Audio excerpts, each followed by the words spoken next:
So it's the first year of the UK Sport Funding. What does that mean to you as a programme lead? To be honest, it just gives us opportunities. I think we've worked quite hard over the past few years to get in a position that we are in. We've got very good athletes, we've got a very good bunch of coaches, but we've often had to do that on the cuff a little bit, building some really good relationships with some very willing people. But it just gives us opportunities to really progress performance, which is what we're about.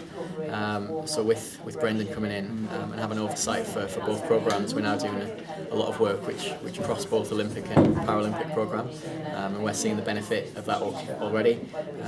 Having contracts in place with technical coaching leads, physios, S&C staff. How much a difference does it make to the athletes having that additional kind of support staff, world-class support staff that they can tap into? I think it's essential. The stage of development that our athletes are at, they're on a performance programme, but they're developing. So irrespective of age, a lot of these guys are quite new to the sport. Even if they've been involved 3 years, that's not a huge amount of history. So to have that support that they can tap into and access, even if it's just from as little as asking questions to as much as needing weekly access to whatever that might be, it really does help just to give our athletes the edge and the confidence that what they're doing is right from the offset. So yeah, it's very important. How have the athletes found the journey into the kind of acceptance into the Rio 2016 Paralympic Games? How have the athletes kind of seen that journey from small sport a few years back into what is now a Paralympic sport? It certainly shows you their spirit. We're not sat here now with the same bunch of athletes that we were sat here with 3 years ago, but there are still athletes who have managed to come along that journey with us.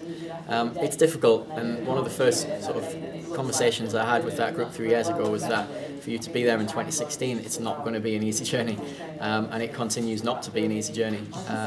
Performances internationally have shot up. Standards that we expect as a British programme have shot up, and obviously you involve UK sport, and there's been a lot of criteria that those athletes have had to show that they fulfil, whether that be their commitment to the sport, whether that be actually estimating can they be good enough in 3 years' time, not just are they good enough now.